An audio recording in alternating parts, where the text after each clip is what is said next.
আলহামদুলিল্লাহ ওয়াসসালাতু ওয়াসসালামু আলা রাসূলিল্লাহ ওয়া আলা আলিহি ওয়া সাহবিহি ওয়া মাওয়ালা মা বা'দ। সর্বপ্রথম আজকে আমরা বলবো যে আল্লাহ রাব্বুল আলামিনের দ্বীন, তার ইলম যেটা, সেটা হলো দুই প্রকার। ইলমটা প্রধানত কয় প্রকার? দুই প্রকার। একটা হলো ইলমুন ফিল কলব, এবং এটা কথা বলছেন কি হাসান বসরি রাহিমাহুল্লাহ। কে বলেছেন? হাসান বসরি, অনেক বড় আলিম, মুহাদ্দিস, ফকিহ, সাধক, কত তার টাইটেল দিবেন, অনেক বড় আলিম। তাইলে বললেন প্রথম ইলমটা হলো ফিল কলবি, এটা অন্তরে থাকে। এরপরে বললেন ফাযালিকা আল ইলমুন নাফি', এটাই হলো উপকারী ইলম। তাহলে আজকে আপনারা নিয়ত করেন যে ইলমটার জন্য কি হয়, অন্তরে গিয়ে বসে, কারণ অন্তরেরটাই হলো কি উপকারী ইলম। আর যেটা অন্তরে বসে না, সেটা আমরা এখান থেকে বুঝতে পারলাম এটা তেমনটা উপকারী না। একটু আগে আপনাদের এখানে নামাজ দাঁড়ানোর আগে আমি লক্ষ্য উদ্দেশ্য বলেছি, আমার ইয়েতে যারা আছেন যদি ঢুকতে পারেন তাহলে একটু পেয়ে যাবেন। তাও সংক্ষেপে একটা বলি যে ইলমের উদ্দেশ্য হলো পাঁচটি। প্রথমটা হলো নিজের থেকে মূর্খতাকে দূর করা। দুই নম্বর হলো অন্যজনের মধ্যে যে মূর্খতা আছে, অজ্ঞতা আছে, ওটাকে দূর করা। তিন নম্বর হলো জেনে শুনে আল্লাহর ইবাদত করা, কারণ যে ইলম না থাকলে ইবাদত করতেছেন এটা সঠিক না বেঠিক বুঝতে পারবেন কিছু, তাইলে ওইটাই হলো একদিক থেকে বাস্তব। আর চার নম্বর হলো দ্বীনের ইলমকে জীবিত করা। ইলম যদি চর্চা না হয় ইলম মরে যায়, সমাজ থেকে বিলুপ্ত হয়ে যায়, এটাকে চর্চা করা। পাঁচ নম্বর হলো আল্লাহর দ্বীনের দাওয়াতি কাজ করা। এটা হলো উদ্দেশ্য। লক্ষ্য কোনটা? আল্লাহর সন্তুষ্টি অর্জন করা। তাইলে এবার বলেন লক্ষ্য আর উদ্দেশ্যের মধ্যে পার্থক্য কি? এটা পারবেন না, সময়ও নেই। উদ্দেশ্য হলো যেইগুলো দিয়ে আপনি লক্ষ্য পর্যন্ত পৌঁছবেন, তার লক্ষ্য হলো চূড়ান্ত। এটা হলো উদ্দেশ্যের উদ্দেশ্য। আমরা আজকে এখানে আসতেছি, প্রবাস করতেছি, অনেক কষ্টের কাজ করতেছি। সচরাচর আপনাদের বলা হয় যে এটা দিয়ে আমরা সংসার চালাবো, এটা হলো উদ্দেশ্য। এরও পরে আরেকটা আছে যে আমি সুখী হব। আমি কি হব? অনেকে বলে স্বনির্ভর হব। স্বনির্ভর ইসলামে এটা ভাষাটা খুব একটা ইয়ে না, নিরাপদ না। আমরা হলাম আল্লাহ নির্ভর। আমরা কি? আল্লাহ নির্ভর। কিন্তু নিজের একটা কি হলো, অবলম্বন হলো, এটা হতে পারে। আর আসল হলো যে আমি অন্যদের কাছে গিয়ে হাত পাতবো না, মোকাব্বিকিতা থেকে বাঁচবো। ওগুলো এখানকার এই ইনকামের লক্ষ্যের মধ্যে ধরা যায়। বরং আরো চূড়ান্ত লক্ষ্য যদি ধরেন যে মুসলমান হিসাবে এটাও আপনি আল্লাহর সন্তুষ্টির জন্য যদি করেন, তাহলে ওইটাও কি আপনার লক্ষ্য যে আল্লাহরে আমি সন্তুষ্ট করতে চাই। এটাতে ইনকাম করে হালালভাবে ইনকামও করলাম, আমার সংসার চালাইলাম, আর এরপরে আল্লাহ রাব্বুল আলামিনের সন্তুষ্টি অর্জন করতে পারলে আমি আমার লক্ষ্য পৌঁছে গেলাম। তাহলে এটা হলো আপনার কি লক্ষ্য। অতএব আমাদের উচিত যে ইলমটা কি উদ্দেশ্যে শিখার কথা ছিল এটা মনে রাখা, তার লক্ষ্য উদ্দেশ্য কি এটা মনে রাখা, আর এরপরে আপনার ইলম শিখা। এখন আমরা শিখতেছি কি যে ইলম হলো দুই প্রকার। প্রথমটা হলো অন্তরের কাজ করবে, অন্তর তৈরি করবে, অন্তরকে নরম করবে, অন্তরকে আল্লাহমুখী করবে এবং পরকালমুখী করবে, ভালোর দিকে ধাবিত করবে। এটাই কিন্তু সবচেয়ে বড় কাজ। আধুনিক জগতের কিন্ডারগার্টেনের যিনি প্রতিষ্ঠাতা, উনি তো মুসলমান না, বিধর্মী। উনিও বলেছেন যেহেতু উনি একটা শিক্ষার ধারা প্রবর্তন করেছেন। আমাদের দেশে আপনারা ছোট থাকতে কিন্তু কিন্ডারগার্টেন নাম শুনতেন না, যারা একটু বয়স্ক।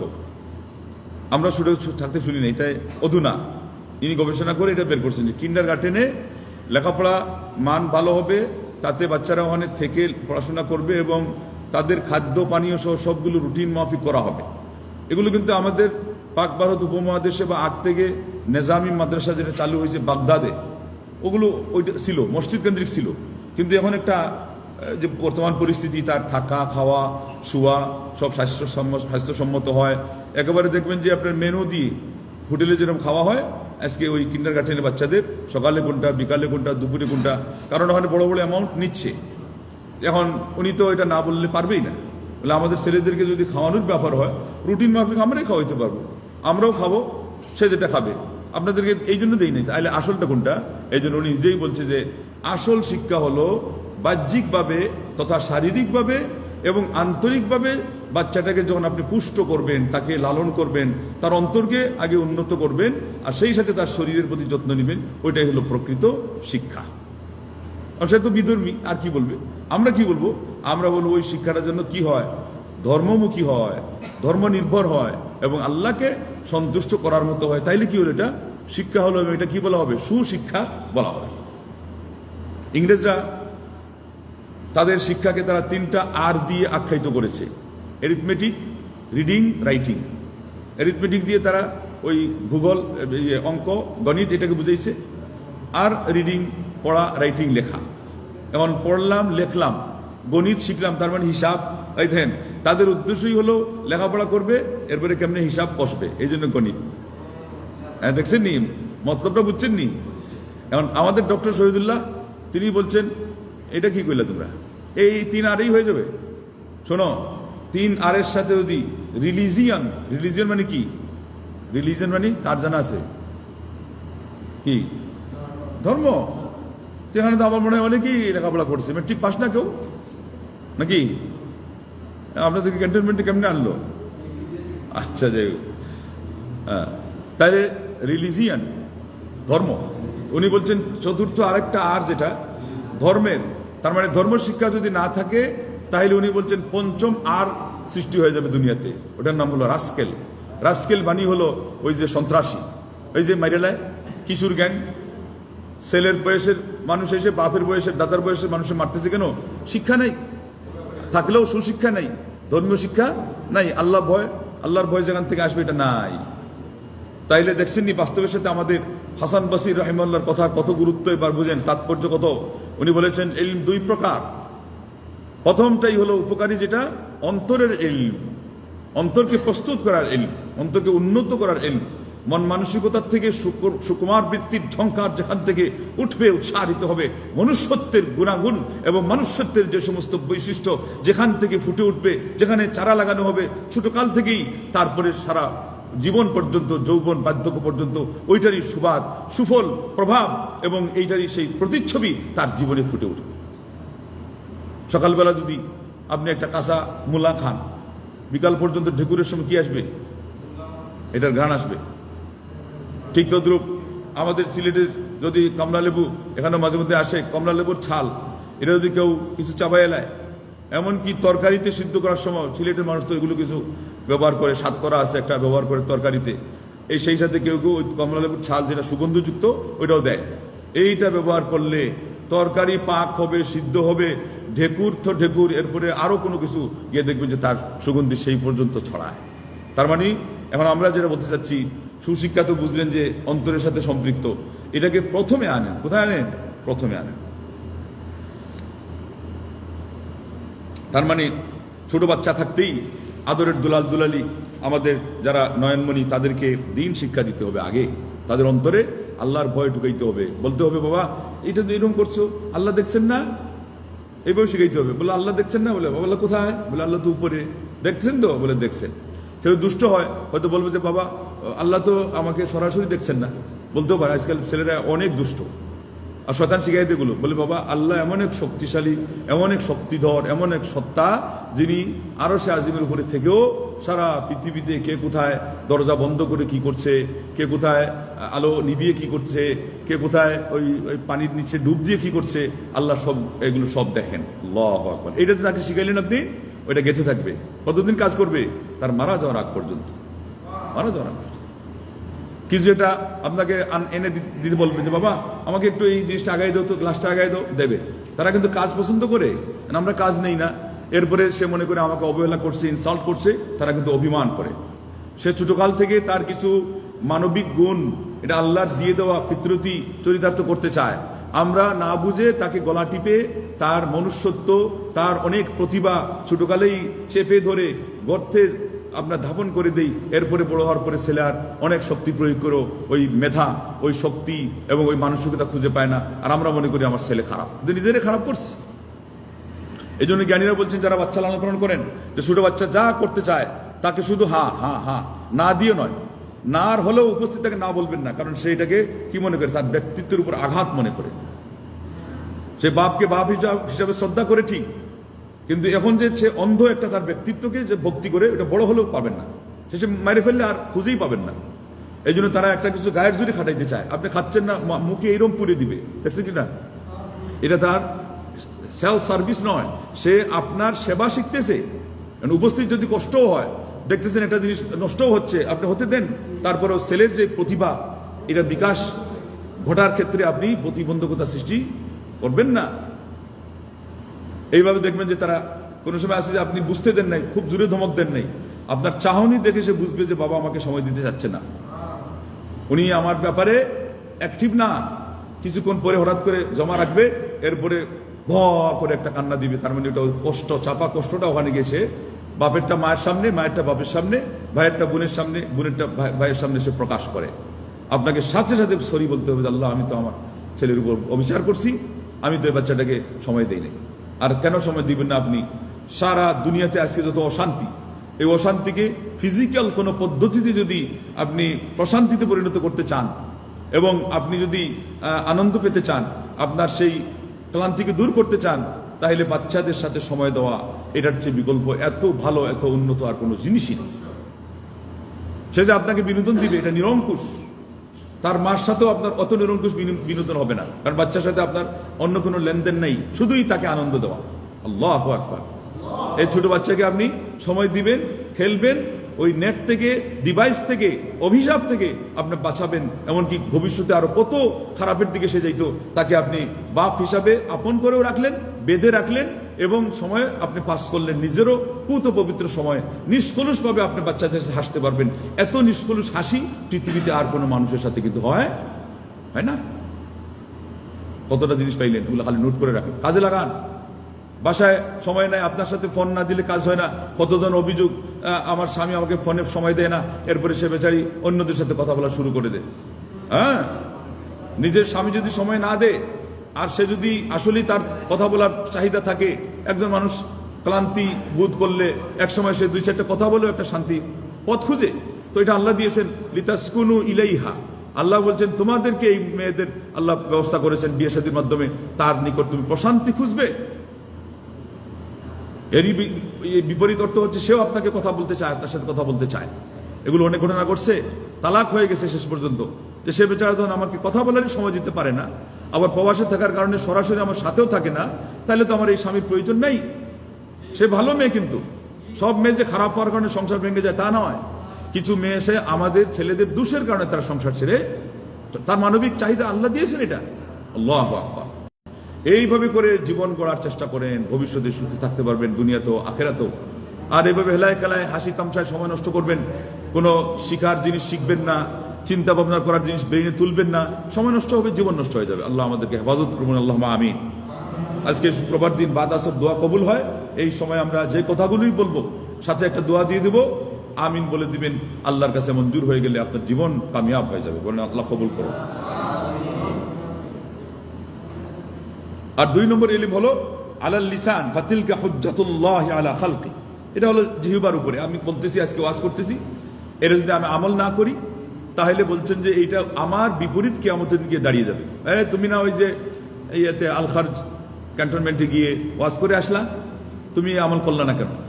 আল্লাহ যদি আমার পাকড়াও করেন, আমার উল্টা কাজ করেন।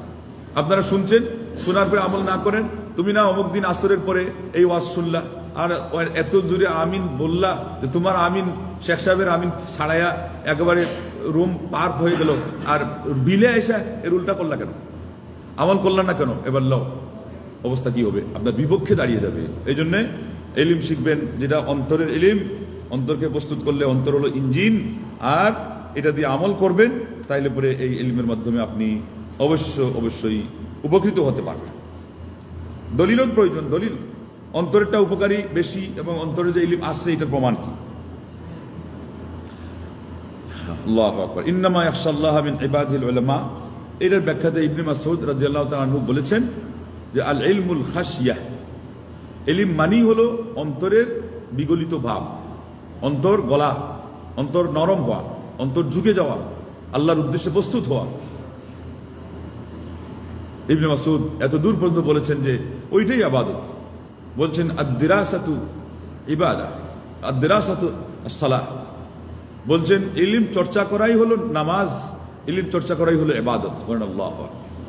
সেজন্য ইমাম শাফি রাহিমাহুল্লাহ এবং আহমদ ইবনে হাম্বল রাহিমাহুল্লাহ এই দুইজনের নিকটে নফল ইবাদত এবং এর মধ্যে শ্রেষ্ঠ হলো তাহাজ্জুদ, তার চেয়েও গুরুত্বপূর্ণ হলো ইলম চর্চা করা। তাহাজ্জুদের চেয়েও, মানে ওই সময় তাহাজ্জুদের সামনে যদি একজনের কিছু ইলমের প্রসঙ্গ এসে যায়, এই দুইজনের নিকটে তাহাজ্জুদ বাদ দিয়ে সে যদি ইলম চর্চা করে তাহলে তার সওয়াব আরো বেশি। আল্লাহ। আর অন্যরা বলেছেন ইলম চর্চা আগে পরে মিলাই নেক, যেহেতু ওই সময় শেষ রাতে হলো তাহাজ্জুদের মর্যাদা অপরিসীম এবং নফল ইবাদতের মধ্যে সে শীর্ষে, ওটা করুক। কিন্তু ওনাদের কথা ফালানোর কিছু নেই, কারণ ইলম ফরজ, আর ওটা তাহাজ্জুদ হিসাবেও নফল ইবাদতের শীর্ষ হলো, সে তো নফল। দেখছেন অবস্থা। কিন্তু আজকের যুগে আলিমরা এটা বলতে পারবে না। আজকের যুগের আলিমদের মানে ইলমের এদিকে ঘাটতি অনেক, আর ওইদিকে আমলের ক্ষেত্রে অলসতা। সেই জন্য আজকে এটা ওনারা যদি প্রয়োগ করে, এটা হবে উজুহাত, এটা হলো একটা খোলা উজুহাত। আজকে আমরা বলবো যে আপনি সংখ্যা একটু কম করে হলো সেই সাথে কিছু পড়েন, বিতির পড়েন, আর প্রচুর পরিমাণে সময় যে ডিভাইসে নষ্ট হচ্ছে, অনেক কাজে নষ্ট হচ্ছে, ওগুলোকে রুটিন মাফিক এনে নিয়ে আপনি ইলম চর্চা করেন, সমন্বয় হয়ে গেল, এটা সবচেয়ে ভালো। আল্লাহ নবী সাল্লাল্লাহু আলাইহি ওয়াসাল্লাম কি বলেছেন? আত-তাকওয়া হাহুনা ওয়া আশারা ইলা সাদরি সালাসা মাররাত। আবু হুরায়রা রাদিয়াল্লাহু আনহু থেকে হাদিস আসছে যে আল্লাহ নবী সাল্লাল্লাহু আলাইহি ওয়াসাল্লাম বলছেন তাকওয়া হলো এখানে, তাকওয়া এখানে, তাকওয়া এখানে। তিনবার করে তিনি ইঙ্গিত করলেন কোন দিকে? ইঙ্গিত করলেন অন্তরের দিকে। তাইলে এখান থেকে প্রমাণিত হলো যে অন্তরটা হলো দামি জিনিস। এবং তাকওয়ারও কিন্তু কিছু ইলম আছে, তাকওয়ার ইলম আছে।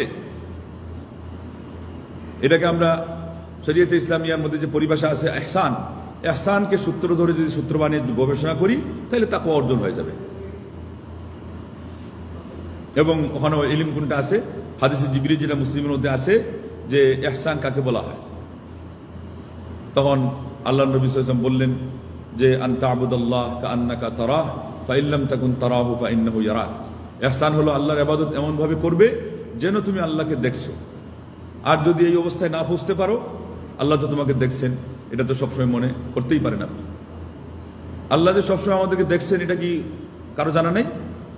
আল্লাহ সবসময় আমাকে দেখছেন জানা আছে কারো? না, জানা নাই, সবার জানা আছে। কিন্তু মনে থাকাটা কমে যায়, এই জন্য তো পাপ হয়। পাপ কি মানুষ আল্লাহর সম্পর্কে এই কথা জানলে করতে পারতো যে আল্লাহ দেখতেছেন? অথবা এর চেয়ে আরো শক্তিশালী যে ধারণা, এটা হলো আমি যেন আল্লাহকে দেখতেছি, আমি দেখতেছি, সম্ভব না। কোনো সময় এমনও হতে পারে যে গার্ডিয়ান দেখতেছেন, এরপরে সে চোখ খুলে যে একটা কমায় করে ফেলতে পারে, কিন্তু সে কি সরাসরি ওনার দিকে তাকাই এটা করতে পারবে ওই কাজটা? তখন তো আরো বেশি ধরা খেয়ে যাচ্ছে না? এই জন্য এই অবস্থাটা আরো চাপ করছে, আমি যেন দেখতেছি। এটা হলো এই জন্য বলা হয়েছে কি, এটা হলো শীর্ষে মুশাহাদা, আমি দেখতেছি। এবং এটার জন্য চেষ্টা করো, এই জন্য বলা হয়েছে আগে যে এই কাজ করতে পারলে আর পাপ হবে না। আর দ্বিতীয় যেটা আল্লাহ দেখতেছেন, এটা আল্লাহ তো দেখতেই আছেন, সবসময় তো দেখেন। কই অনেক সময় তো দেখা যায় আরো বড় পাপ করে আল্লাহ পাকড়াও করেন না, তা আমিও এরকম করে সেরে ফেললাম, এটা হলো হালকা। কিন্তু যখন আপনি দেখবেন যে উনি আমার দিকে তাকাচ্ছে, এটা কিন্তু সহজে অ্যাভয়েড করা যাবে না, ডিঙ্গানো যাবে না। এই জন্য আন তা'বুদাল্লাহ কাআন্নাকা তারাহ, প্রথমে আপনাকে চেষ্টা করতে হবে যে যেন আপনি দেখতেছেন। আল্লাহ যেহেতু আমার দিকে দেখতেছেন, তো আমি তাকাইলে তো তাকে দেখবই, কিন্তু দেখতামই ঠিকই যদি তিনি সামনে প্রকাশ পেতেন। প্রকাশ পাচ্ছেন না, আবার আসেন আরশে আজিমের উপরে, তাইলে আমি যেন দেখতেছি এই অবস্থানে আছে, নাহলে কিন্তু দেখতেছি হয়ে যেত। বলেন আল্লাহ। আপনি যদি মনে করেন যে দেওয়ালের ওই পাশে আপনাদের আজকাল মাঝে মাঝে অডিট করতে একজন আসে, জানেন যে সে আসার পরে এইরকম দিকে তাকায়, দেখছেন না? মাঝে মাঝে জানালা দিয়ে তাকায়।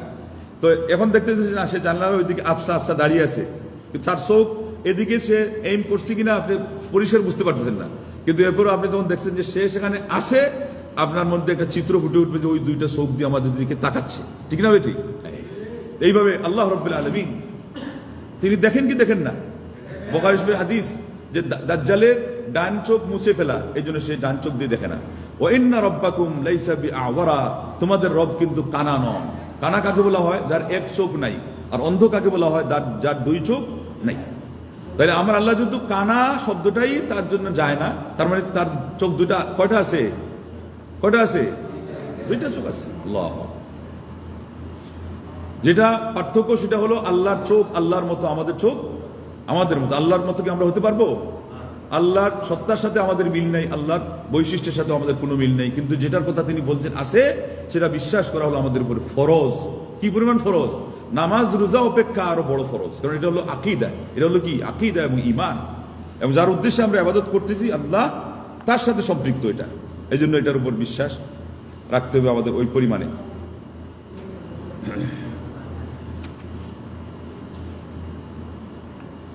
এবার আসুন আমরা এই জিনিসগুলো নিব আল কোরআনের আলোকে। এখন সময়ের দিকে তাকিয়ে আর আমাদের যে প্রস্তুতি পরিস্থিতি, এই জন্য আমরা সংক্ষেপে আল কোরআনের আলোকে আপনার অন্তরকে আপনি কিভাবে প্রস্তুত করবেন আমরা সেই দিকে চলে যাব। এই কোরআন অন্তরকে প্রস্তুত করেছে। কোরআনের সূরা সর্বমোট 114টি, তার মধ্যে 87টি সূরা এই অন্তরকে অ্যাড্রেস করেছে। বলেন আল্লাহু আকবার। অন্তর প্রস্তুত করার জন্য আল্লাহর ভয়, পরকালের হিসাব নিকাশের কথা, যাকে আমরা বলি জবাবদেহিতা, এটা দিয়ে আমাদেরকে প্রস্তুত করেছে 87টা সূরা। এর মধ্যে আমরা আজকে হয়তো দুই একটা আয়াত বলবো।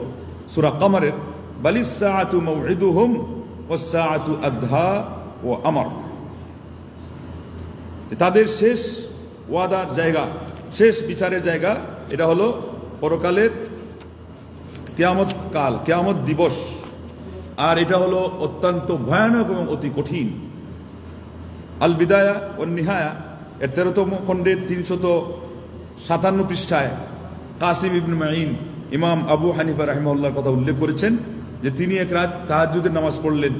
আল বালিস সাআতু মাউইদুহুম ওয়াস সাআতু আদহা ওয়া আমর, এই আয়াতটা দিয়ে যেটা আমরা একটু আগে পড়লাম, এই আয়াতটা হলো সূরা কমারের 46 নম্বর আয়াত। বলছেন ইউরাদ্দিদুহা ওয়া ইয়াবকি ওয়া ইয়াতাদাররা। ওই যে আল্লাহর নবী সাল্লাল্লাহু আলাইহি ওয়াসাল্লাম এক আয়াত দিয়ে সারা রাত নামাজ পড়লেন, ইন তুআযিবহুম ফাইন্নাহুম ইবাদুক ওয়া ইন তাগফির লাহুম ফাইন্নাকা আনতাল আজিজুল হাকীম। হে আল্লাহ, আপনি যদি এদেরকে শাস্তি দেন, এরা নিরুপায়, আপনার সামনে এদের কিছু করার নেই, এরা অকিঞ্চন, এরা অপারক, এরা দুর্বল, এরা দিনহীন, এরা নাদান নাখাস্তা, এরা সবচেয়ে বড় অধীন। আপনি যদি এদেরকে শাস্তি দেন, কিছুই করার নাই, শাস্তি তাকে পোহাতে হবেই হবে। কিন্তু ওয়াইন তাগফির লাহুম, যদি আপনি তাদেরকে ক্ষমা করে দেন, ফাইন্নাকা আনতাল আজিজুল হাকীম, আপনি হলেন পরাক্রমশালী প্রজ্ঞাময়। এইভাবে করে ইমাম আবু হানিফা এটা ফলো করলেন যে তিনি এক রাত্রে তা কান্নাকাটি করতে করতে করতে করতে আল্লাহর কাছে আহাজারি অনুনয় করে করে এবং মিনতির স্বরে কথা বলে বলে কাকুতি মিনতি প্রকাশ করে সারা রাত তিনি এই আয়াত দিয়ে সালাত শেষ করলেন। বলেন আল্লাহু আকবার।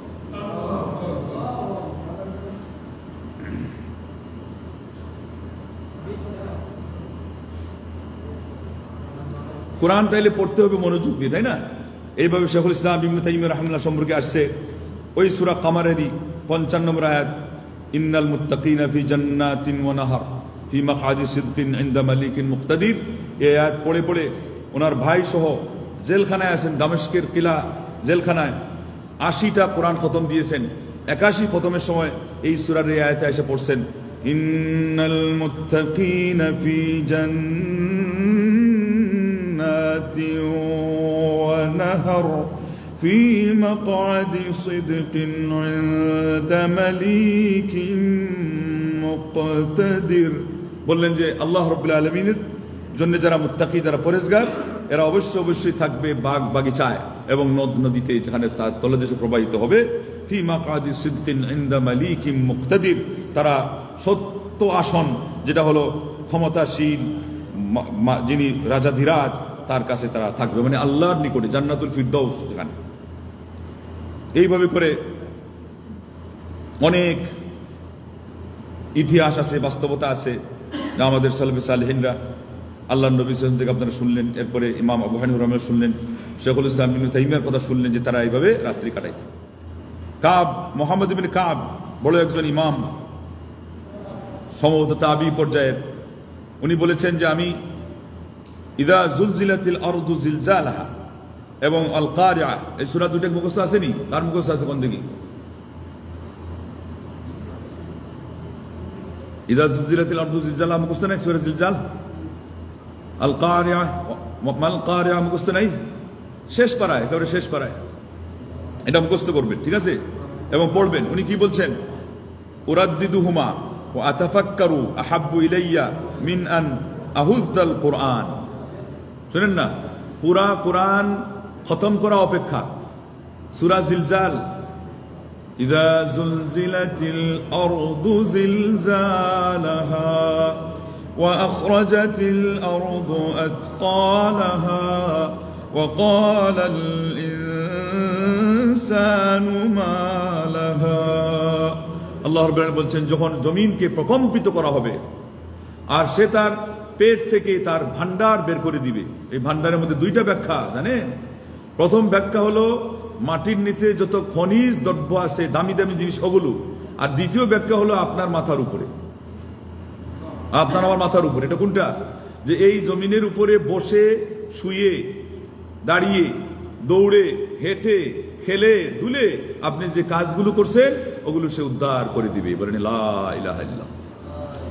ভালো যদি করেন, মসজিদে গিয়ে সালাত পড়ছেন, রুমে বসে তাহাজ্জুদ পড়ছেন, এখানে কার্পেটে বসে দিনই আলোচনা শুনতেছেন, ভালো হিসাবে বের হবে আল্লাহ। এটা তো আপনার দিনের কাজ।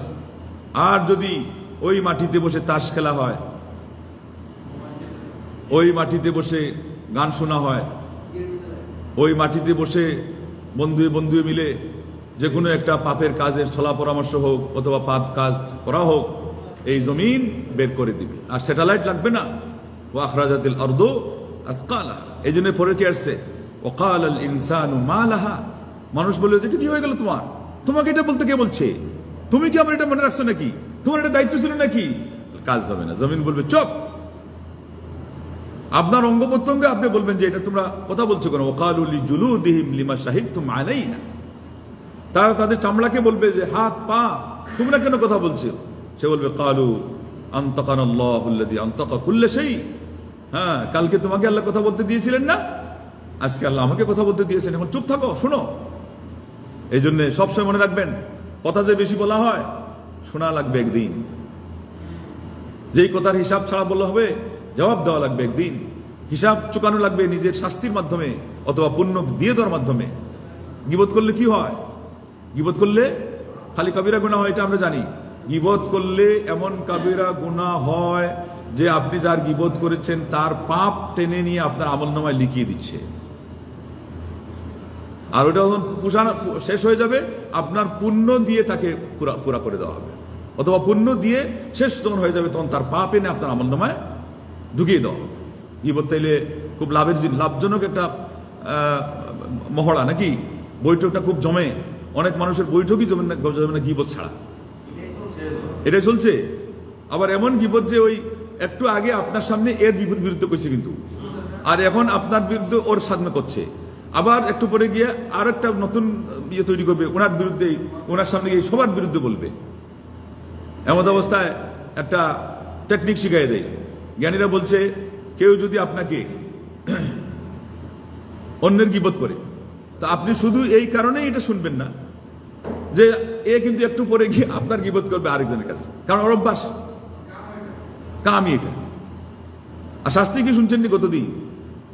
গীবতের মধ্যে আবার উদ্দেশ্য আরেকটা থাকে বেশিরভাগ, ওটার কারণে এটা চগলখুরিও হয়। এটা কোনটা? যে ইনাকে দিয়ে ওনার পিছনে লাগিয়ে দেওয়া। হ্যাঁ, এটাই তো উদ্দেশ্য নাকি? ওনাকে পোষায় দেওয়া আর আমি ভালো হয়ে যাওয়া, এই মানুষটা সম্পর্কে খারাপ ধারণা দেওয়া। দুইজনের মধ্যে কি লাগলো? মনোমালিন্য লাগলো, ঝগড়া লাগলো। এটার কারণে হাদিসে আসছে এটা হলো কালা, মানুষের কাছে ঘুরে বেড়ানো পাপ।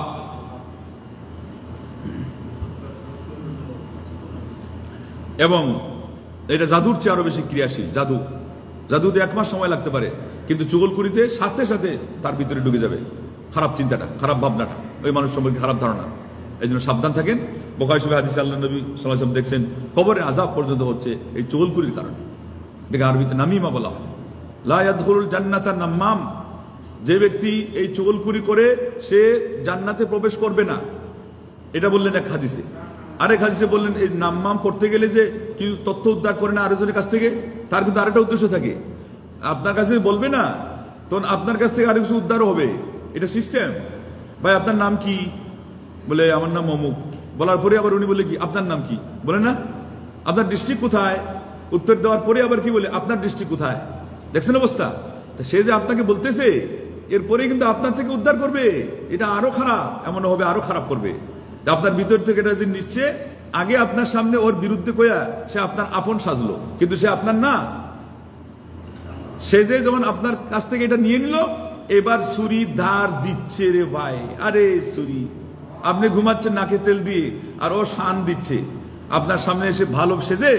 সকালবেলা উঠতে না উঠতে দেখবেন যে আপনার বুকের মধ্যে তার ছুরি চালানো হয়ে গেছে। আপনি জানেন না কোথা থেকে চালাইছে। ডাকাত কারে কয়, খাটাইশ কারে কয়, এখানেই চলে না। তাইলে আজকে হাতটা কলিজার মধ্যে পড়িয়া গিয়েছে। হ্যাঁ, আল্লাহু আকবার। এটা আমরা মানে মজা নেওয়ার জন্য করছি না, আমরা এই জন্য বলছি যেন সংশোধন হয়। কি হয়? সংশোধন হয়। কারণ দুষ্ট লোক মিষ্টি কথায় ঘনিয়ে বসে কাছে, কথা দিয়ে কথা নিয়ে প্রাণে মারে শেষে।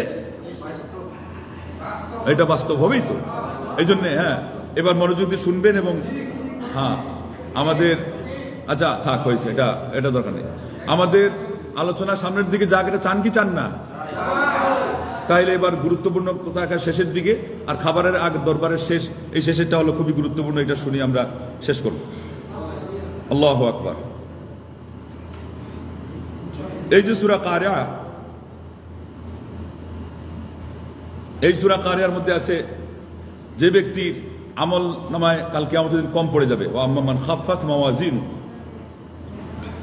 ফা উম্মুহু হাওিয়া, তার ঠিকানা হবে হাওিয়া নামক জাহান্নাম। বলেন ইন্না লিল্লাহি ওয়া ইন্না ইলাইহি রাজিউন। আমল কম পড়ে গেলে জাহান্নাম। কারণ আমরা খালি বুঝা বাড়াচ্ছি, পাপ বাড়াচ্ছি, কিন্তু পুণ্য বেশিরভাগ বাড়াই না। তো না বাড়ানোর কারণে ঠিকানা জাহান্নাম। ওমা আদরাকা মা হিয়া, হে নবী আপনাকে কেউ কি বলেছে বা বলবে যে এই হাওিয়াটা কি? নারুন হামিয়া, এটা উত্তপ্ত প্রজ্বলিত আগুন, বিদগ্ধ আগুন, দাউ দাউ করে জ্বলন্ত আগুন। লা ইলাহা ইল্লাল্লাহ। পারবেননি সহ্য করতে? এখন দুনিয়ার আগুনের যে পার্সেন্ট আছে, ওইটাকে আরো 69 গুণ বাড়াই দেওয়া হোক। 70 গুণ পাওয়ারফুল। একটাকে যদি আপনি 100 ধরেন, তাহলে 70,000 পাওয়ার। 140 না, তাহলে আরো 70-40 যুগ দেন, 1 লাখ হয়ে যাবে, 1 লাখ কাছাকাছি। এইরকম পাওয়ারফুল আগুন আজকে যেটা আছে, ওইটা গায়ে লাগলে কি সহ্য করতে পারেন চামড়ায়? আর জানেন কি না সবচেয়ে বড় সফট চামড়া কোনটা? গালের না হাতের না পায়ের? গালের। এই জন্যে মানুষ কি করে অগ্নিকুণ্ড লাগলে সবার আগে মুখ সেভ করার চেষ্টা করে। কেন? মুখে লেগে গেলে সবার আগে শেষ হয়ে যাবে। অন্য জায়গায় আগুন লাগলে একটু সময় নিতেও পারে, কিন্তু চেহারা জ্বলে গেলে আর নাই, উপায় নেই। এটা সবচেয়ে স্পর্শকাতর জায়গা, দামি জায়গা। আল্লাহ পাক বাবা আদমকে তার চেহারার সাথে মিল করে তৈরি করছেন। আমরা আগেই বলেছি এটা হুবহু না, কিন্তু একটা ঢাঁচার কথা। আর আমরা তো ওই আদমেরই সন্তান। আল্লাহু আকবার। তাইলে আমাদের চেহারারও কি আছে? মনে করতে হবে আল্লাহ রাব্বুল আলামিনের সাথে তার একটা মিল আছে। আমরা সামঞ্জস্যও বলবো না, মিল আছে। তো এবং আরো বড় কথা হলো এই চেহারা, জানেন প্রতিদিন আপনি কতবার এটার মধ্যে আলো যুক্ত করতে পারেন, নূর সংযুক্ত করতে পারেন।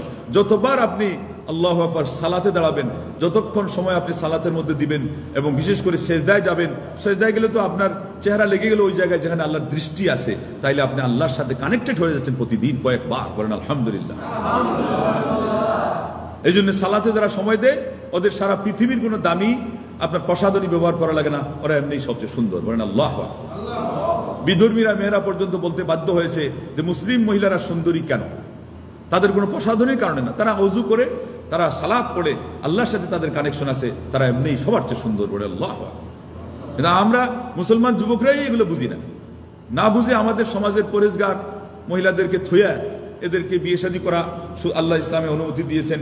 বরং বয়স হয়ে গেলে, টাকা পয়সা আছে, এটা না বিয়ে না করলে পাপ পড়ার সম্ভাবনা আছে, বিয়ে করা ফরজ।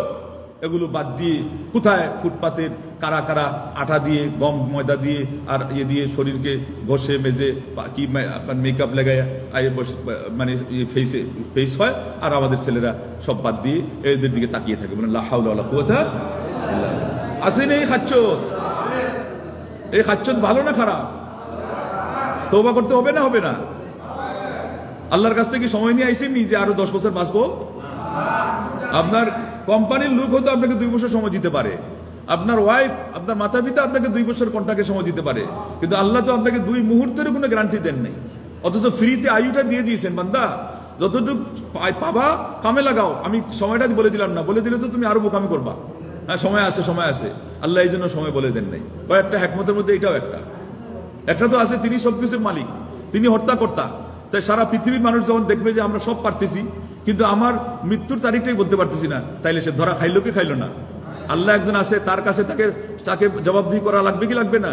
সেখানে শেখা আছে না নাই? তো আপনাদেরকে তো ওই দুনিয়ার চাকচিক্য দেখে এমন ধারণা দিয়ে দে মনে হয় যে বিজ্ঞান সারা পৃথিবী চালায়, না চালাইতে পারে না।